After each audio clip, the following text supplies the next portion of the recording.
Muchas gracias por la invitación. Es un honor para nosotros estar acá entre hermanos y también siempre es un honor poder servir al Señor. En esta tarde-noche vamos a compartir un tema para reflexionar sobre un aspecto importante que tiene que ver con la relación de familia.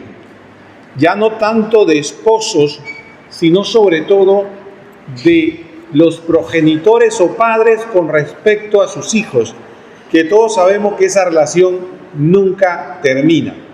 Cuando nosotros damos esta charla, generalmente las personas se nos acercan y nos dicen: qué lamentable que no la escuché cuando tenía los hijos pequeños, pero ya para mí no. Y yo quiero empezar dando esa corrección. Para mí no es una opción. Porque si los adultos estuvieran exentos de esto, entonces la pregunta es: las personas que se convierten, que cambian de vida después de años, ¿qué pasó? ¿Cómo ocurrió eso? No solo son los niños los que reciben la palabra, todos están abiertos a recibir la palabra, no importa la edad, ni el momento, ni el lugar. Así que empezamos con eso, que la familia, ya no importa si los hijos están emancipados, si son mayores o si son niños, al final el principio es el mismo. Y ustedes, conforme nuestra exposición va a avanzar, se darán cuenta de esto. ¿Cuál es el núcleo de la charla? Dos aspectos importantes. Uno, fundamentalmente, es compartir experiencias. Compartir experiencia. Recuerde que el evangelio y la evangelización se compone de experiencia. Usted puede hablarle a una persona mucho de la Biblia, pero nunca va a ser convincente si no es parte de una experiencia personal. No es creíble, es una clase. Es como hablar de matemáticas. Usted puede hablar de matemáticas y eso no le involucra personalmente. Pero cuando usted habla de la fe, usted tiene que al oyente transmitirle que eso es parte de su vida. Así que es parte de nuestra experiencia de fe. Vamos a compartir algo de nuestra vida. Y el otro aspecto, que es el núcleo, es la palabra de Dios. La palabra de Dios, que es la que nos orienta a todos. Y en base a esa palabra vamos a dar lo que nosotros llamamos algunas pistas, algunas ideas que pueden ayudarnos a nosotros a reflexionar sobre nuestra relación de familia con respecto a Dios y nuestros hijos. Eso es la base de la reflexión. El tema se llama ¿Cómo vivir y enseñar con amor en la familia para alcanzar la santidad? ¿Cómo vivir y enseñar con amor en la familia para alcanzar la santidad? Como decía Roquel, que a veces pensamos que ya como los hijos están grandes, pero los que ya tienen nietos, tenemos una segunda oportunidad. Lo que no pudieron hacer con los hijos, pueden hacerlo con los nietos. Entonces, Dios le regala una segunda oportunidad a los que ya son abuelos. Porque el tema se dice la familia. La familia son los nietos, eso es otra generación, pero son familia. Yo conozco varias abuelas que no tuvieron la oportunidad de hacerlo con los hijos y lo están haciendo con los nietos. No lo pudieron hacer con los hijos y lo están haciendo con los nietos. Entonces ahí tienen una segunda oportunidad. Vamos a hacer una oración en el nombre del Padre, del Hijo, del Espíritu Santo. Amén. Jesús, María y José, en ustedes contemplamos el esplendor del verdadero amor. A ustedes, confiados, nos dirigimos. Santa Familia de Nazaret, haz también de nuestras familias un lugar de comunión y cenáculo de oración, auténticas escuelas del Evangelio y pequeñas iglesias domésticas. Santa Familia de Nazaret, que nunca más haya en las familias episodios de violencia, de cerrazón y división. Que quien haya sido herido o escandalizado sea pronto consolado y curado.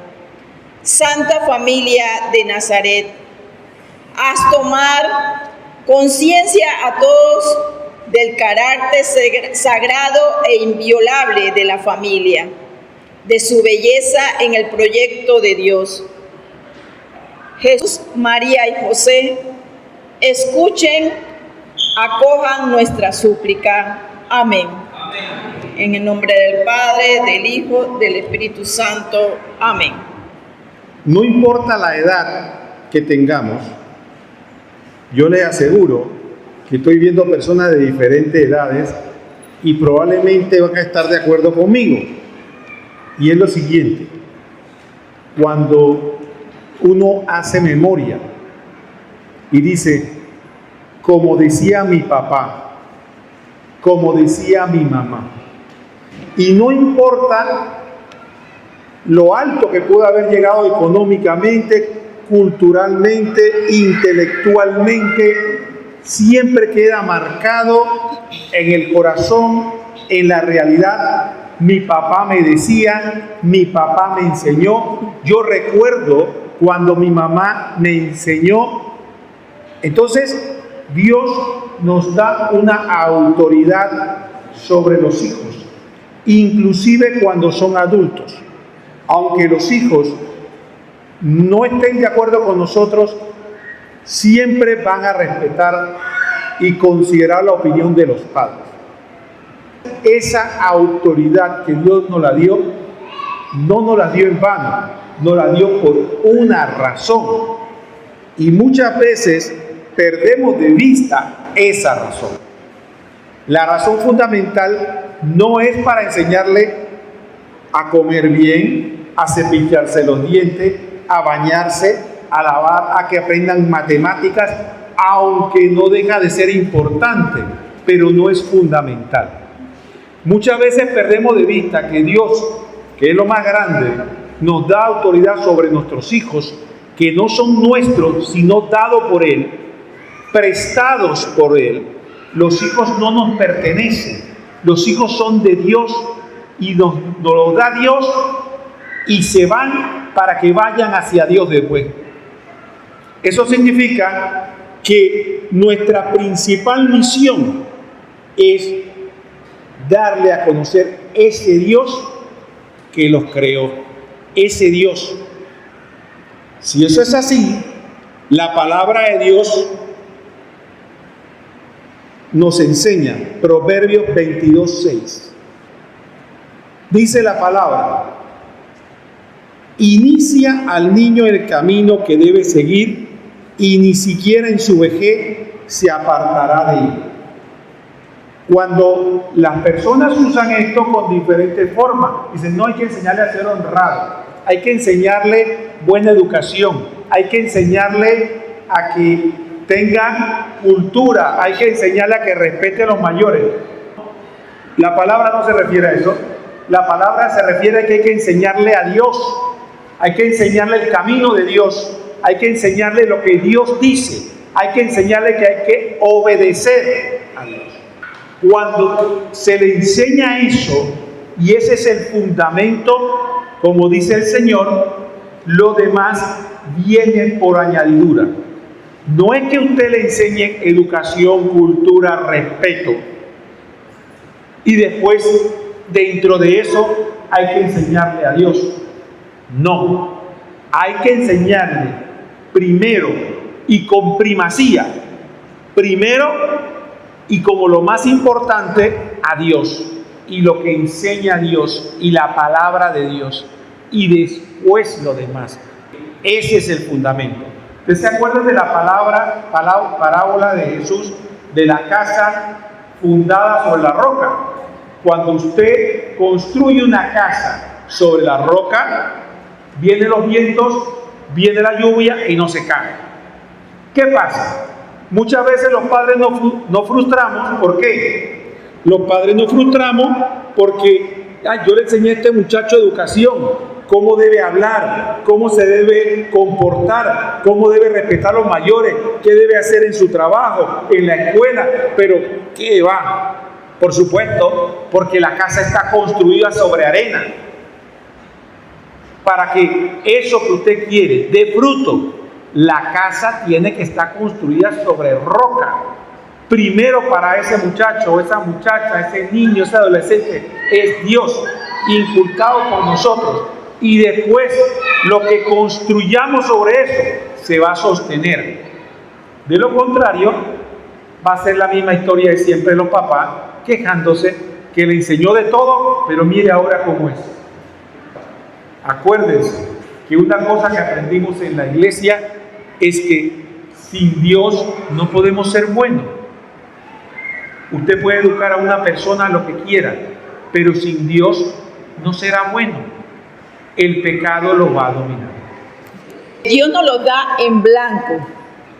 Como nos los da en blanco, nosotros tenemos que amoldarlo y sobre todo conocer de Dios.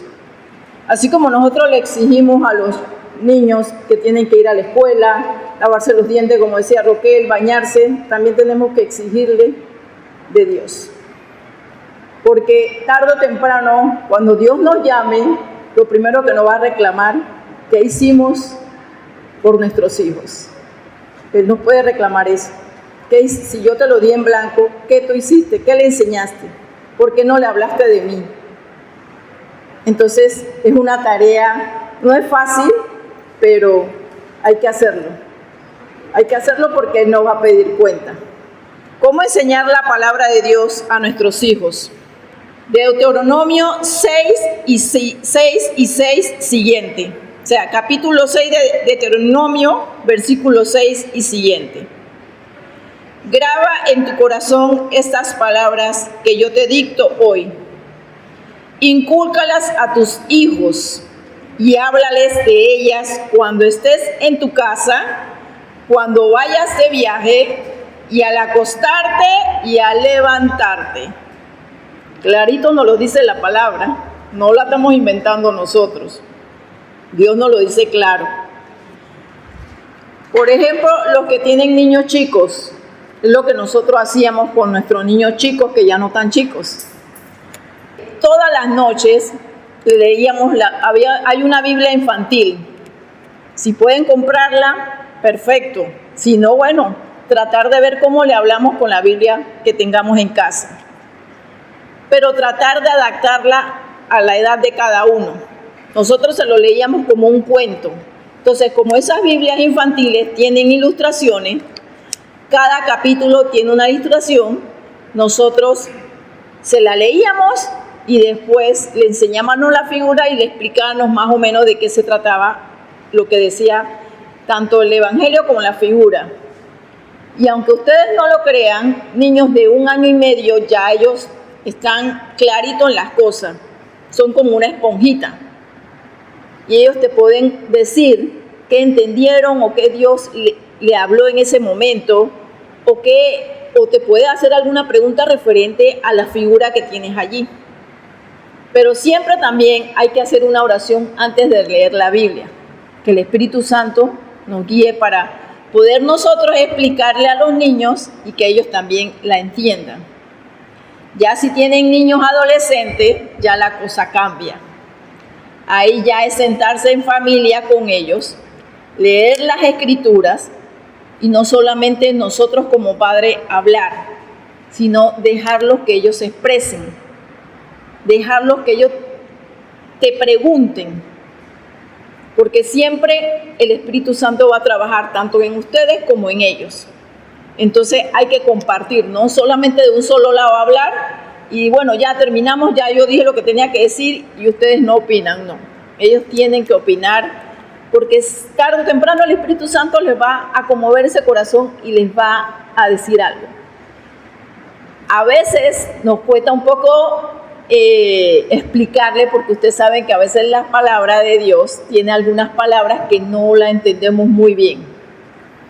Pueden agarrar el celular y buscar qué significa la palabra, para que no queden ni en duda ustedes, ni queden en duda ellos.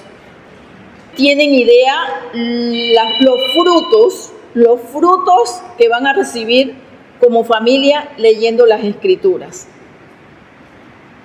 Los frutos que ustedes como padres y para ellos, porque si ustedes se acostumbran a leerle la Biblia juntos como familia, ya para ellos va a ser algo normal. Y es más, a veces cuando ustedes estén atareados del trabajo, ellos mismos le van a decir: papá, mamá, vamos ya es la hora pongan una hora específica, es la hora de leer las Escrituras, vamos a compartirla.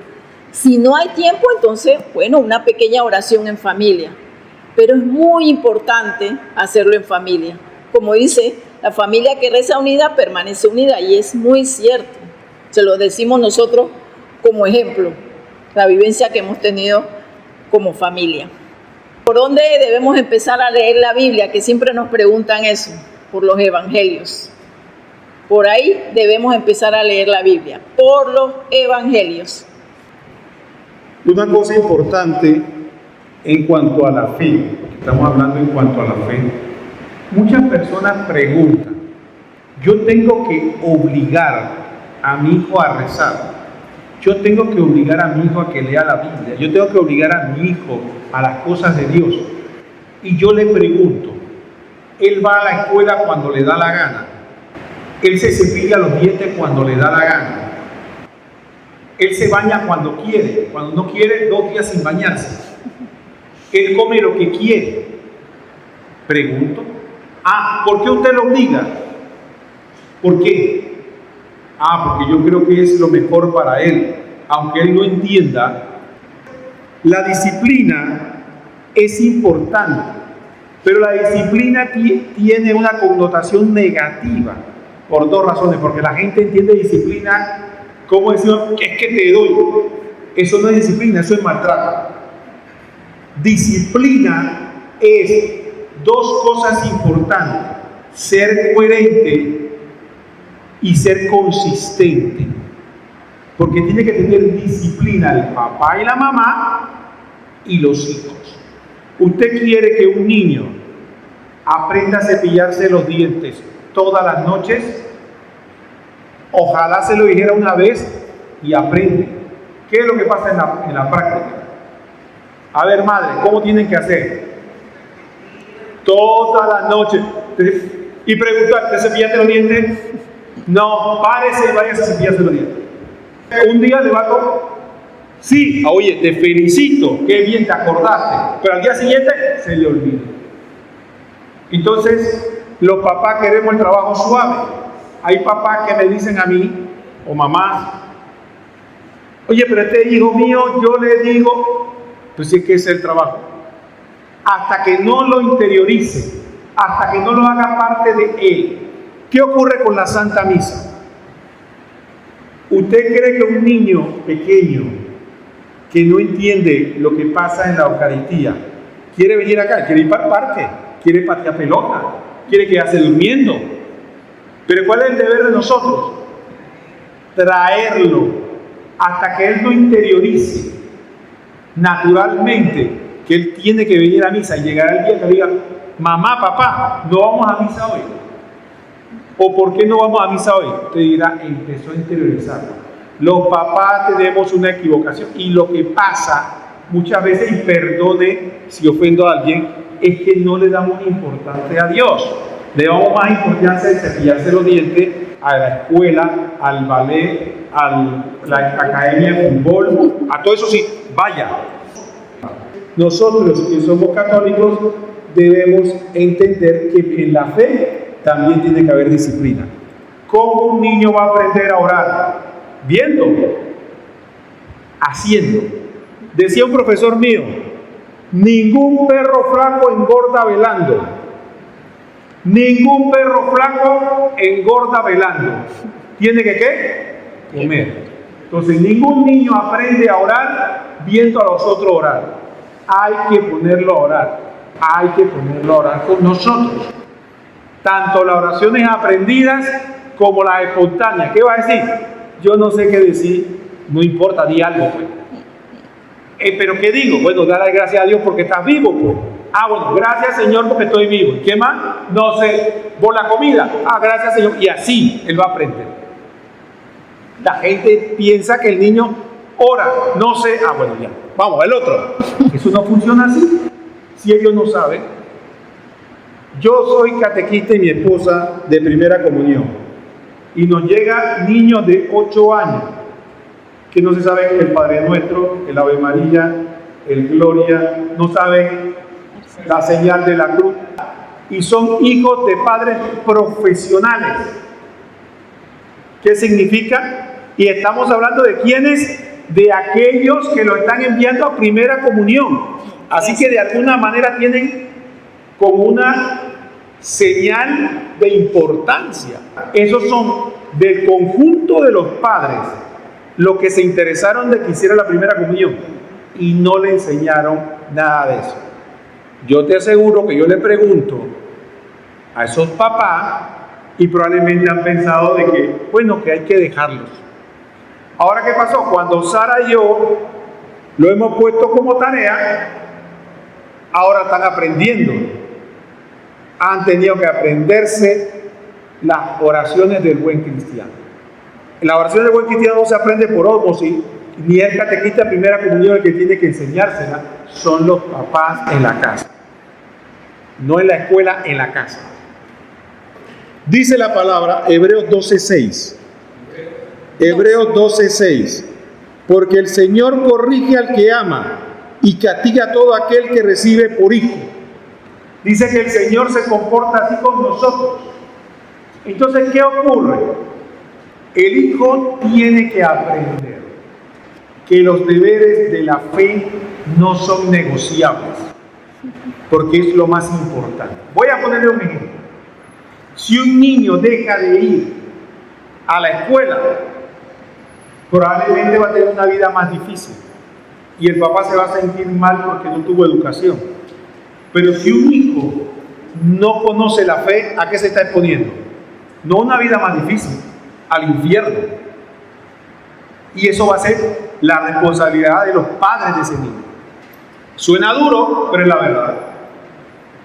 ¿Ustedes creen que la gente, uno lanza a nuestros hijos sin defensas, sin conocimiento al mundo donde el demonio lo está esperando? Entonces, ¿quién es el responsable? Cuando el demonio le presenta el reggaetón, la pornografía, la droga, el alcohol, todos los vicios que pueda encontrar, ¿quién lo va a defender? Nosotros le dimos barrera, nosotros le enseñamos algo. Eso es lo que tenemos que cuestionarnos. Entonces, por eso yo decía también, cuando los hijos crecen y si no les dimos educación de la fe, entonces tenemos dos alternativas. Uno, obviamente doblar más rodilla por ellos, pero dos, no podemos ceder en la educación. Aunque se rían, aunque se burlen, aunque digan yo estoy cansado de escucharte, decirle tienes que buscar a Dios, tienes que buscar a Dios. Yo no te enseñé pequeño, pero ahora tienes que buscarlo. Yo me equivoqué, es el momento que cambie. Lee la Biblia, por lo menos, porque la batalla no está perdida hasta que no se muera. La disciplina es importante. Disciplina. Tus hijos tan grandes. En esta casa no se habla mal de Dios ni de la iglesia. No lo permito. Allá en tu casa si quieres, pero aquí no. Eso es respeto. Es importante saber de que la disciplina en las cosas de fe. Usted está en un jardín de infancia. No es lo mismo que está en primaria, no es lo mismo que está en secundaria, que está adulto. En el jardín de infancia hay disciplina, pero disciplina entendida para el nivel. Si usted viene a la misa y hay niños de nivel de jardín de infancia o kinder, como le llaman, ellos se van a comportar como los niños de kinder. No podemos esperar que se comporte como un hombre o una mujer de 40 años. Hay niños de primaria, también hay disciplina, pero a cierto nivel. Entonces, la disciplina no significa que vamos a convertir esto. Está lleno de niños y entonces queremos que esto sea un monasterio.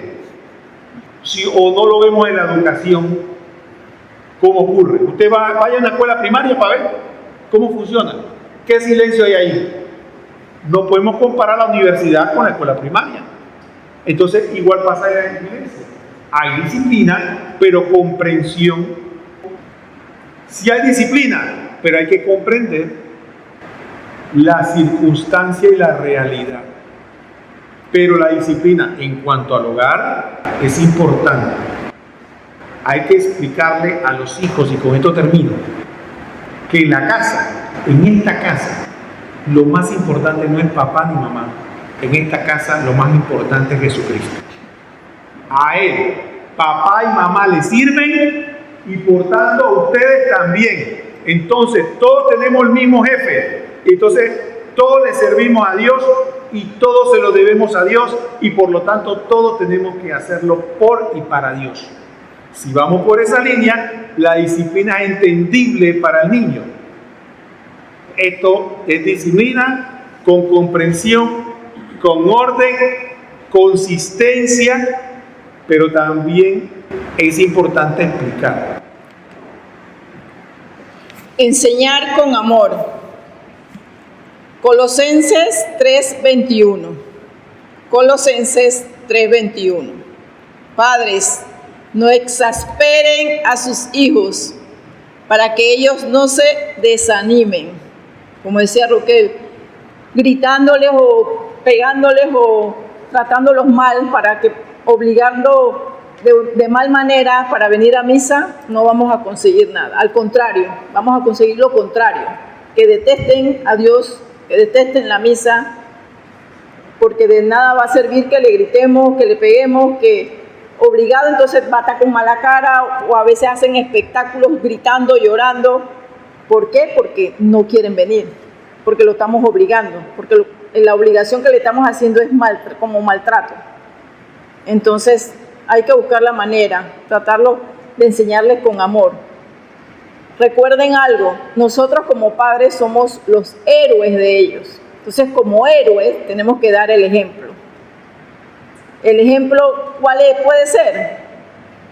Con ánimo de venir a misa, de tratar de llegar 15 o 10 minutos antes, no llegar justo o cuando ya haya empezado. Tratar de venir antes para que un momentito como familia oremos al Señor. Eso es importante. Si lo humillamos, es peor la cosa. De repente se está portando mal y le hacemos un gesto, le pegamos, los demás lo van a ver, el que se va a sentir humillado. Y eso va a hacer que se le aleje de Dios. Aunque esté chiquito, no va a tener esa... Cada vez que le vas a mencionar la misa, va a decir, de nuevo para allá, ¿y por qué tenemos que ir para allá?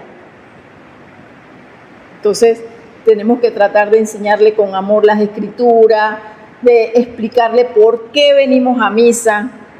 Algo que nosotros hacíamos era leer las escrituras del domingo antes de venir a la misa. Leérselas antes, sentarnos un momentito, vamos a leerlo antes de salir de casa, vamos a leer todas las lecturas del domingo. Cuando ya ellos las escuchan por segunda vez, algo le queda. O de repente, si se hicieron algún comentario, oye mamá o papá, mira, el comentario que tú hiciste lo hizo el sacerdote. Tratar de tener ese cariño, aunque sea adulto, aunque sea adolescente, tenemos que hacerlo con amor. No menospreciar.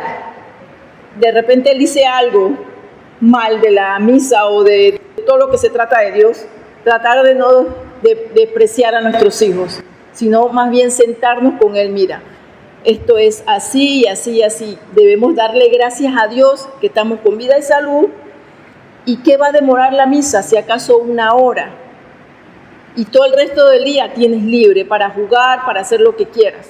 Entonces, 1 hora que le dediquemos a Dios, para mí, yo le decía, no es nada. Entonces, pero Él te dio el día de hoy. Entonces, por lo tanto, tenemos que ir a darle gracias a Dios. ¿Y cómo hacerlo? Ir a misa, con ánimo, con amor, con entusiasmo, con entrega. Esa es parte de la enseñanza con amor que le podemos dar a nuestros hijos. ¿Por qué les digo eso? Porque esto se puede convertir, si tú le gritas, lo obligas, lo maltratas, se va a poner como un niño tímido y como un niño sin ánimo. y menos para venir a la misa.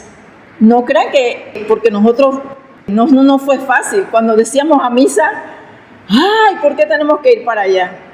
Pero nos sentamos por esto y esto. Porque hay que ir de todas maneras. No, tenemos que explicarle el por qué. Pero si ya fuimos o si de repente íbamos sábado y queríamos de nuevo volver el domingo, uno decía, pero si ya fuimos ayer, ¿para qué ir hoy? Si ya es la misma lectura y todo eso reclama a los chicos. Si son la misma lectura y si ya fuimos ayer, ¿por qué tenemos que ir hoy? Uno tiene que tener también cómo contestarle, ¿no? Pero con amor, con cariño. Como padres, si nos arrodillamos, explicarle por qué nos arrodillamos. Si leemos la lectura antes, ¿por qué leer la lectura antes? Todo tratar con paciencia y amor. Para que ustedes vean que después, tarde o temprano, si un niño va a decir, mamá, mañana es domingo, ¿a qué hora vamos a ir a misa? Entonces eso es importante. Igual que rezar el rosario, también con paciencia. Recuerdo yo, cuando mis niños estaban chiquitos, cuando venían de la escuela, yo los esperaba para rezar el rosario. Pero ellos venían tan agotados que a veces se me dormían y yo me enojaba. En vez de estar rezando con amor y alegría, yo me enojaba, me ponía enojada. Entonces yo decía, ¿pero qué estoy haciendo? Si en vez de rezar, tratar de entusiasmarlo y hacerlo con amor, la oración no va a servir de nada con mi enojo. Entonces uno de los niños me dice, mamá, ¿por qué mejor no hacemos el rosario caminando por toda la casa? Yo digo, muy buena idea, vamos a empezar a hacerlo. Comenzamos a hacerlo, todos estaban felices, contentos. Cuando terminábamos hacer el rosario por toda la casa, quedaban con una alegría y un entusiasmo y sin sueño y con ánimo ¿de qué? De hacer las tareas, miren. O sea que Dios trabajaba a través del Santo Rosario con nosotros y con ellos. Y ustedes no saben cuánta gracia, las que vimos, las que Dios a veces no nos deja ver cuando hacíamos el rosario. Algo maravilloso. Entonces, ánimo, hermano. No traten de hacerlo con amor, con alegría, de enseñarles las escrituras, de por qué el venir a misa, del por qué orar en familia, del por qué rezar el rosario. Porque es algo tan maravilloso y que se va uniendo la familia y que los chicos, ellos mismos después dicen, mamá, me decían, mamá, ya van a ser las 3 de la tarde o las 2, no recuerdo la hora que hacíamos el rosario cuando estaban chicos, me decían, ya es hora de rezar. Perfecto, vamos para allá, de enseguida, dejemos todo, porque a veces que la mamá dice, no, yo estoy cocinando, no, porque no, dejemos todo para dedicárselo a Dios. Es algo maravilloso e importante, lo demás puede esperar. Primero siempre es Dios. Y ustedes van a ver las maravillas, las gracias que van a recibir como familia. Recuerdo hace un tiempo haber visto, y probablemente ustedes lo han visto, gente que le gusta mucho bailar. ¿Y qué es lo primero que hace? Le enseña a los hijos a bailar. Y le enseña, mira cómo baila tu mamá, mira cómo baila tu papá. Ven, tú baila y ven, y lo agarran y lo ponen y se ponen a bailar con ellos. Recuerdo que unos conocidos que les gustaba mucho tomar cerveza, la niña no sabía leer. Sin embargo, ella, la mamá, le contó que iban en el bus y vio un letrero y le dijo a la mamá, mira mamá, y no sabía leer. ¿Cómo supo que era la niña? Porque la forma más poderosa de enseñar es con el ejemplo. Si en la familia papá y mamá les gusta el trago, entonces ese es el ejemplo que él va, no importa que le diga todos los días no tome, pero si ven a papá y a mamá tomando, ese es lo que él va a hacer. Entonces, muchos padres lamentablemente pensamos que es hablando. Sí, usted ha escuchado una vez que la evangelización tiene dos componentes: el testimonio y la expresión. No solo el testimonio, es el testimonio y la predicación. Nosotros a nuestros hijos les predicamos, les podemos hablar de Dios, les podemos hablar de la iglesia, les podemos hablar. Pero si ellos no nos ven orar, si ellos no nos ven leer la Biblia, si ellos no nos ven participar de la Santa Misa con alegría o viniendo con alegría, no vamos a lograr lo que queremos, que es transmitirle la fe. Nuestro Señor Jesucristo, que es Dios hecho hombre, ¿cómo enseñó? Bueno, eso lo dice la palabra de Dios. Dice Mateo 11:19, aprendan de mí, porque soy paciente y humilde de corazón, y así encontrarán alivio. La primera frase que es, aprendan de mí. Entonces, no podemos ser padres que evangelizamos a nuestros hijos si no somos modelos. Cuando el hijo ve al papá o a la mamá orando, eso le queda grabado más que si usted dice, hay que rezar, hay que rezar, hay que rezar. Incluso le va a aparecer, le va a decir, papá, mamá, ¿qué estás haciendo? ¿Estás rezando? Si quieres acompañarme. Cuando ve al papá y la mamá por su cuenta leyendo la Biblia, ¿qué estás haciendo? Estoy leyendo la Biblia. Pero si nuestra evangelización es un show, venimos a la parroquia, pero en la casa nunca leemos la Biblia, nunca oramos, la pasamos viendo Netflix o televisión o cable, oyendo música. Entonces eso es lo que el niño va a aprender. Lo que hay que hacer es venir a misa y después cada uno haga lo que le dé la gana. Con Dios es de la puerta de la iglesia para acá, pero de la puerta de la iglesia para allá, sálvese quien pueda. Y eso es lo que le transmitimos y eso es lo que ellos se comportan. Porque sin darnos cuenta, muchas veces repiten nuestros modelos. Nosotros pensamos que diciéndole, eso no funciona. Haz lo que yo te digo, no lo que yo hago, eso no funciona. Tiene que ser, mírame y además escúchame. Aprende de mí. Un papá que le puede decir a su hijo, mira cómo yo me levanto todos los días a trabajar porque tengo un deber. Así tú también tienes un deber. Así se enseña. Es importante para nosotros saber que la fe se transmite en base a experiencias vividas. Ustedes vieron lo que el Padre nos habló de Nabucodonosor, de que fueron desterrados. Bueno, la Biblia se compone de acontecimientos en los que el pueblo de Israel sintió que Dios actuó. Si nosotros tenemos una vida de fe, no le vamos a poder transmitir esto. Le voy a contar una anécdota. Y le digo anécdota porque ocurrió. Una familia se fueron juntos, el niño tiene posiblemente 11 años, y se fueron allá a la cinta costera a manejar bicicleta. Bueno, manejaron bicicleta, se la pasaron bien, ¿saben? Cuando cierran la calle, la cinta costera cierran toda la calle, y entonces la gente puede manejar en la calle. Estaban los tres, papá, mamá y el niño, manejando bicicleta muy feliz. Cuando regresaron y entregaron la bicicleta que se iban para la casa, como no tenían ropa deportiva, pusieron todo en un maletín pequeño. Cuando iban para el carro, sorpresa, la llave del carro había desaparecido. Pero más sorpresa aún, esa llave tiene un chip para arrancar el carro. Así que era la única llave que tenía el papá, así que no podía arrancar el carro. La familia, aparte de eso, tenía una situación económica lamentablemente un poco apretada. Entonces, estaban la mamá y el papá con la cabeza grande, pensando, ¿qué vamos a hacer? Ahora tenemos que llamar una grúa. Buscaron, caminaron, hicieron. Y ustedes saben que las tensiones se van volviendo, ya papá y mamá se estresaron, tenemos que llamar a la grúa y cómo vamos a pagar esto y dónde podemos dejar el carro aquí. Y el niño oyendo todo eso.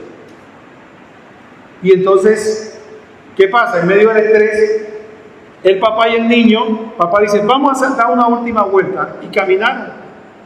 Entonces se imagina lo que han ido ya a la cinta costera, todo eso amplio, caminaron y no vieron nada. Era de día, obviamente era la mañana. Y ya cuando estaban desesperados, el niño le dice al papá: papá, tú y mamá están enojados. Entonces el papá se acordó, hombre de fe, se acordó y le dijo: mira, hijo, a veces ocurren cosas que uno no quiere y uno no espera y uno se exaspera, pero hay dos cosas que uno debe aprender. Uno, hay que mantener la calma, y dos, hay que tener fe en Dios. Pero aunque la llave no aparezca, siempre hay que darle gracias a Dios por todo, porque por algo lo permitió. El niño se quedó y dijo: papá, siempre, no importa si la llave no aparece, por algo él permitió que la llave se perdiera. Y cuando iban caminando ambos hacia el carro, ¿qué usted que encontraron? Encontraron la llave, ahí estaba. Y el papá decía: nosotros pasamos por aquí y no la vimos. Qué cosa más profunda en el corazón de ese niño. Eso es una experiencia de fe. Eso no se transmite con palabras. Eso es una evangelización de fe. Pero si nosotros no tenemos fe y no le decimos a nuestros hijos: hay que orar por esta causa, vamos a esperar en Dios, ellos van a pensar que Dios es alguien allá lejano que le pedimos o que tal vez le damos culto, pero no tiene nada que ver con nuestras vidas. Ese es el punto. Tenemos que transmitirle a nuestros hijos que Dios está implicado en nuestra vida. Dice la palabra que nuestro Señor, que había una mujer que ¿qué pasó? Se le perdió una moneda. ¿Y qué le pasó? Cuando apareció, dice: alégrense conmigo. ¿Cómo se apareció esa moneda? ¿Quién le pidió ella que apareciera? Dios. Y cuando la encontró: alégrense conmigo, que el Señor ha permitido que esta moneda se encuentre. Cuando surge un problema en la casa, nos reunimos, vamos a poder ser hermanos de Dios. Una última historia. Había otra familia que el papá estaba luchando por un ascenso. ¿Qué hicieron la familia? El papá se arriesgó, tuvo fe, le dijo a la familia: vamos a orar todos juntos por ese ascenso. Vamos a pedirle a Dios para que se haga su voluntad. Y todos los niños, claro, querían que el papá, se sentían contentos que el papá consiguiera así. Y cuando lo consiguieron el ascenso, ¿qué tú crees que dijeron los niños? El Señor no lo consiguió, Dios no lo dio. Eso es enseñar con el ejemplo. No es hablar solo de lo que otro pasó, solo de lo que dice la Biblia, sino de mi experiencia de fe. Un hijo que ve esas cosas, él se va a atrever entonces a mirar al cielo y decirle: Dios, ayúdame. Aprender a escuchar. Santiago 1:19. Tengan bien presente, hermanos muy queridos, que debemos estar dispuestos a escuchar y ser lentos para hablar y para enojarnos. Tenemos la costumbre como padres de solamente nosotros hablar, y a veces no los dejamos hablar. Recuerdo que cada vez que, como yo estaba en casa, llegaban los dos más chicos y eran como unos loros. Yo tenía que dejar todo lo que estaba haciendo para poderlo escuchar y escuchar hasta que se desahogaran. Pero eso no fue en vano, nunca, porque ahora que están grandes, cualquier cosa ellos me la comentan o me la cuentan. Por ejemplo, la 18, que cumplió 18 años, quería ir para una pijamada. Si tú tienes tu casa, ¿por qué tienes que ir a dormir casa ajena? Pero no solamente le decíamos que no, sino que le explicábamos el por qué, el peligro que hay allí. Aunque conociéramos a sus papás, le decían: no por esto y esto. Esas son las situaciones fáciles que llevan el peligro a nuestros hijos. Ella quería ir para una pijamada. Y Roque le dice, ¿quiénes van a ir? Fulano, fulano, fulano.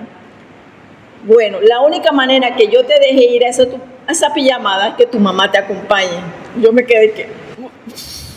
Yo a dormir a una casa ajena, porque era una casa de playa. Yo a dormir en una casa ajena. No. Pero bueno, a veces uno como padre tiene que sacrificar, hacer el sacrificio por los hijos. Bueno, yo la acompañé, fui, bueno, ayudé a la señora con la comida y todo eso. Surgió de nuevo otra pijamada, pero esta vez eran puras niñas. Esta vez dice que iban a ir niños y niños, niñas y niños. Y nosotros la llamamos y le dijimos, nunca yo he visto una pijamada de niñas y niños. Por lo tanto, no, esta vez sí no vas a ir, lo siento. No, porque yo sé que la casa era grande y que no, que unos van a dormir en un cuarto y en otro cuarto. Yo le digo, no, porque después que cada quien se acuesta, cierran la puerta y uno no sabe qué va a pasar. Lo siento, es por tu bien. Le decíamos nosotros, el día de mañana te pasa algo y ya para qué, nos vamos a lamentar, pero ya lo hecho está. No puedes echar para atrás. Es importante que escuchemos a nuestros hijos. Después ya no fue y después me contó que como no fueron unos cuantos, todos durmieron en una sola habitación. Imagínense, ¿qué les parece eso? Entonces yo le digo, ¿te das cuenta? Y ella me dice, sí, tenías razón, mamá. Eso no está bien lo que hizo la misma dueña de la casa. ¿Yo viste? Porque nosotros tenemos que prevenir eso. Entonces ella me dijo, no, gracias, mamá. Mamá, tienes toda la razón. Y todos nos cuentan cualquier situación, pero ¿por qué? Porque uno los escucha, tenemos que estar escuchando. Si llegan de la escuela, ellos vienen con muchos cuentos, hay que escucharlo, dejar todo y escucharlo, porque a veces decimos, no, espérate que estoy cocinando, no, espérate que ya... No, ese espérate, ya después cuando tú dices, no, vamos a sentarnos, ya no quiere decir nada, no quiere contar nada. Entonces ahí ya van perdiendo la confianza y la confianza.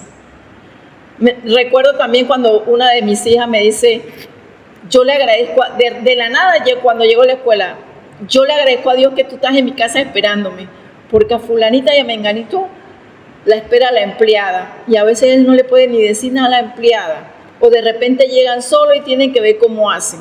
Y yo, bueno, tú tienes que darle gracias a Dios que Dios me ha permitido que yo esté aquí. Entonces eso le ayuda muchísimo a los chicos escucharlos. No importa la edad, no importa que sea un cuento tonto, como a veces nos parece como padre. No importa, escuchémoslo. Eso a ellos lo hace sentir con entusiasmo, con estímulo y saber que alguien está allí para escucharlo. Y eso le ayuda a tener esa confianza que van a tener con ustedes y no con los de afuera. Uno ve la diferencia de cómo uno educa a sus hijos, ¿no? Disfrutan la vida sanamente. Escucharlos siempre, escucharlos con atención. No de que estoy escuchándolo y estoy con el celular, o estoy escuchando y estoy viendo la televisión. No, estar atento y si es posible mirarlo a los ojos, porque eso le va a dar mucha confianza, se lo digo como ejemplo y como experiencia. Otro tema importante es, sabemos que la familia está pasando situaciones difíciles y a veces está mamá solo, papá solo, o la abuela, o mamá. Sin embargo, hay una cosa que tienen que hacer, ya sea que esté papá y mamá juntos o esté esta vez la mamá con la abuela. Lo importante es que hay que hacer frente común. Los papás tienen que ponerse de acuerdo, o la abuela con la mamá, o el papá tiene que hacer frente común. Porque de lo contrario, entonces la enseñanza se dispersa. Dice Proverbios 1:8, escucha, hijo mío, la instrucción de tu padre y no rechaces la enseñanza de tu madre, porque son una diadema de gracia para tu cabeza y un collar para tu cuello. Proverbios 1:8 y siguiente. Ven cómo la Biblia presenta ambas enseñanzas con el mismo valor. La enseñanza de papá, la enseñanza de mamá. En la práctica, ¿qué tiene que hacer papá y mamá? Lo básico, ponerse de acuerdo. Inclusive, si uno en la familia sea la abuela, sea la mamá, sea el papá, no quiere participar en la fe, lo menos que uno puede hacer es sentarse con él y decirle, mira, tú no quieres creer, no quieres participar, pero lo que sí puedes saber es que un bien para tus hijos es que crean en Dios y mí. Entonces por lo menos no me contradigas, no me lleves a contraria, no me pongas obstáculos porque yo sí quiero educarlo en la fe. Es lo menos que puede hacer, pero si papá y mamá están juntos y están educando a los hijos, bingo, también tienen que ponerse de acuerdo qué van a hacer, porque no puede ser que uno diga vamos a la misa, otro dice no, no vamos a ir. O otro diga vamos a rezar y dice otro no, yo no tengo tiempo. Tenemos que hacer frente común porque ya está de sobrada experiencia que los hijos buscan la opinión de uno y la opinión del otro para ver si coinciden, para ver si están alineadas, para ver si van en el mismo sentido. Eso es importantísimo dentro de la familia. Si no hay esa coherencia, el hijo crece dividido. El hijo crece en una división y el desacuerdo de los padres o de los otros miembros de la familia se convierte al menor o al otro en víctima. Usted no ha visto, y no estoy hablando de divorciados, estoy hablando de parejas. De parejas que cuando se pelean terminan hablando a los hijos mal del otro. Oye, ¿tu mamá qué le pasó? ¿Mamá está loca? ¿O tu papá? ¿Tu papá qué le pasa? ¿Ah? Entonces cuando hacen eso, entonces traspasan el conflicto. Pero los que participaron en el conflicto, no les pasa eso. Si involucraron a la suegra, eso queda la herida ahí. Si involucraron a los hijos, eso queda ahí. Entonces, por eso es que las parejas tienen que, del cuarto para adentro, manejar esas cosas y cuando salen del cuarto para afuera, en la medida de lo posible, tener frente común, sobre todo con los hijos. Pero también aplica para la suegra, porque el que va llevando cosas para la suegra va arruinando el matrimonio, porque la suegra, cuando ve a la hija o al hijo casado, no se acuerda de lo que tenía ella en espalda, ¿no? La pelea que tuvo ahí, no. Ella quiere que el matrimonio de la hija sea perfecto, no haya pelea, no te digan nada. Entonces, dejemos suegra fuera, dejemos hijos fuera, pareja, manejen su conflicto, no lo extrapolen. Y cuando va la educación, si tienen una diferencia, es para el cuarto. Se cierran el cuarto, se ponen de acuerdo, pero le van a decir lo mismo a los hijos. Planificar. Lucas 14:28. ¿Quién de ustedes, si quiere edificar una torre, no se sienta primero a calcular los gastos para ver si tiene con qué terminarla? No sea que una vez puestos los cimientos no pueda acabar y todo lo que vean se rían de él, diciendo, este comenzó a edificar y no pudo terminar. Así como hacemos planificaciones para verano, para las vacaciones de los chicos, planeamos que, bueno, vamos a ir de tal día a tal día a la playa o a un resort. Bueno, así mismo tenemos que planificar nuestra vida familiar, pero espiritual. Ponernos de acuerdo, como decía Roquel, como pareja, qué día vamos a ir a misa, a qué hora vamos a ir a misa. No que uno va en la mañana y el otro en la tarde. Nosotros conocimos una pareja que iba así, tenían 3 hijos. Ella iba, por ejemplo, en la mañana con la niña y el esposo iba en la tarde con los hijos. Y yo me preguntaba, ¿pero por qué? Si la familia tiene que ir a misa juntos, ¿por qué divididos? Si cuando se casaron no los dividió Dios en ese momento. Hermanos, tenemos que ir a misa juntos, no divididos. ¿Qué pasa eso? Nos vamos enfriando en la fe, porque no estamos conviviendo como familia en la Santa Eucaristía. Entonces, planear también a qué hora vamos a hacer el rosario. Planear también a qué hora vamos a leer las Escrituras. Planear también que nos sentemos, aunque sea una comida, junto a la familia, todos juntos la familia. Eso también es importante. No que papá y mamá se sientan en la mesa y los chicos comiendo allá en el cuarto. No permitan eso, hermanos. Por ejemplo, nosotros lo que hacemos es que nos sentamos en la cena y terminamos, pero nadie se levanta. Prohibido levantarse. ¿Por qué? Porque tenemos que saber qué le pasó a cada uno durante el día. ¿Cómo te fue durante el día? ¿Qué anécdota o qué nos puedes contar durante el día? Y a veces nos quedamos hasta más de media hora sentados allí. Pero eso ayuda muchísimo.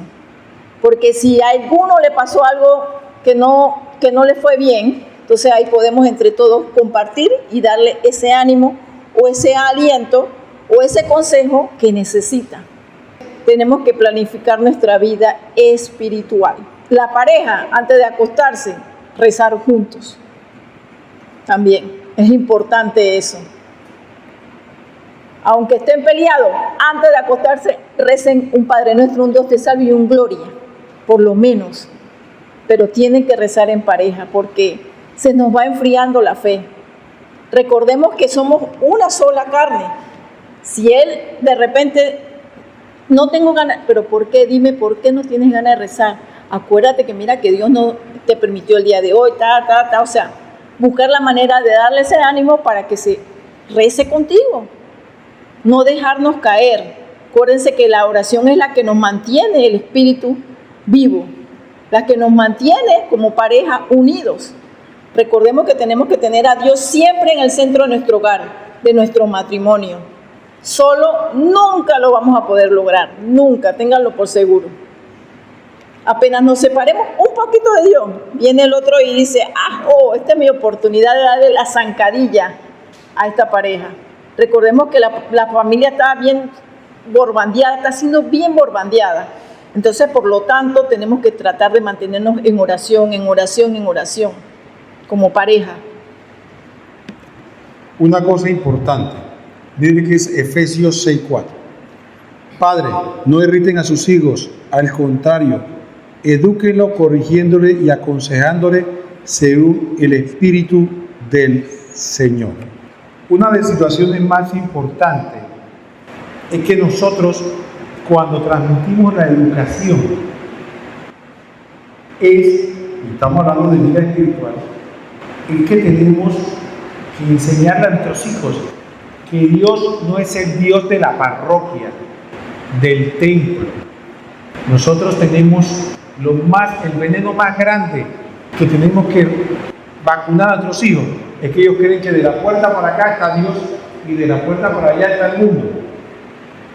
Entonces, en la medida en que nosotros podemos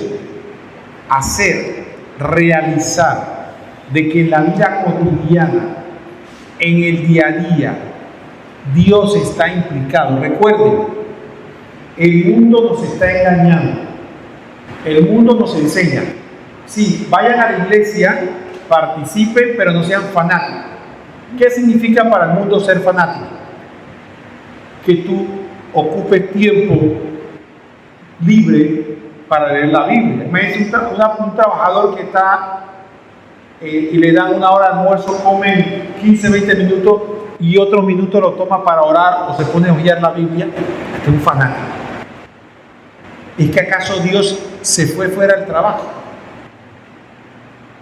O cuando la señora está en la casa, saca tiempo para rezar, saca tiempo para hablar con Dios y hablarle de lo que le está pasando. Oye, Señor, la cosa está dura, mira que la comida subió y ahora no sabemos cómo, y fulano está preocupado por el trabajo y ahora como, ayúdanos porque mira que hacer que Dios sea un pasajero más de nuestra vida.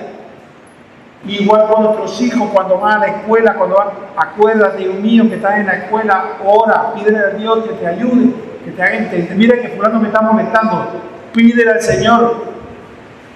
No hacer de Dios el Dios extraño, sino el Dios cercano. Y eso es fundamental en la educación de la fe. Si no, convertir a otros hijos del Dios de la iglesia. Así, allá en la iglesia, vamos a buscar a Dios. Hay gente que va a decir, voy a buscar a Dios, no viene para la iglesia. ¿Y acaso Dios no está en tu casa? ¿No está en tu corazón? ¿No está en todas partes? Entonces, es fundamental que nosotros nos convenzamos de eso y nosotros le transmitamos a nuestros hijos que Dios es el Dios cercano, no el Dios lejano.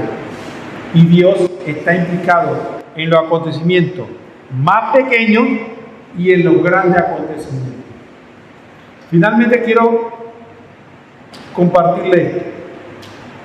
Mire, una de las cosas más importantes es aprender a vivir en la presencia de Dios. Eso no es fanatismo, ni es locura, es nuestra fe. Siempre tengamos presente a Dios. Dios no va a hacer que ni nos choquemos, ni que nos distraigamos del trabajo, ni que perdamos la relación de pareja, ni que no nos divirtamos. Eso es un engaño del demonio. Al contrario, cuando usted hace que Dios sea su compañero de camino, todo eso va a mejorar. Entonces, esa misma fe, esa misma realidad hay que transmitirla a los hijos. Hay que transmitirle a los hijos que para Dios todo, sin Dios nada. Por último, gozo. 3 de Juan 4. Y mi mayor alegría es saber que mis hijos viven en la verdad. ¿Cuál es la verdad? Dios. Por ejemplo, como yo le decía, no fue fácil educar a nuestros hijos en la fe, pero gracias a Dios es un gozo que siento de que ellos, cuando decimos a misa, se arreglan rápido y vamos para la misa. Sea cual sea la hora, sea cual sea el día, porque a veces no solamente vamos los domingos, sino durante la semana y vamos fulano y fulana, papá y mamá vamos a misa, ¿quién quiere ir con nosotros? Porque ya ahí sí no es obligatorio, pero no, yo voy, nadie dice no. Es una alegría de que tú veas que tus hijos están felices por conocer a Dios. Otra cosa de que ellos comparten, por ejemplo, una de las niñas que está en la universidad, me dice, cada vez que hay un evento o alguien tiene alguna situación, se le acercan y que, Lucía, tú que vas a la iglesia, reza por mí o reza por mi abuelita. Irradia ella sin decir nada, irradia que tiene a Dios en su corazón. Entonces eso es importante. La alegría, y uno de mis sueños era de que ellos hablaran en la radio, en Radio María. Bueno, primero empezó el grande y el grande insistió y la segunda, y ahora los dos hablan en Radio María. Por si quieren escucharlo, son los miércoles a las 8 de la noche. Eso es una alegría y un gozo para nosotros como padres. Sentirnos orgullosos de que nuestros hijos no fue en vano enseñarles la fe. No fue en vano las oraciones. Por eso, hermanos, no se desanimen, no es fácil, pero con la ayuda de Dios todo es posible. Todo. Y siempre cuando como pareja lo hagan, entregándole ese amor a Dios. Recordemos que es un tesoro tener los hijos. Es un tesoro que Dios nos lo regaló. Entonces, por lo tanto, tenemos que cuidar ese tesoro, que nadie nos lo robe. Entonces, tenemos que seguir abonando esa semilla que Dios nos la dio en blanco, para que sean unos hijos de bien, no solamente como seres humanos, sino para Dios, para la honra y gloria de Dios. Amén.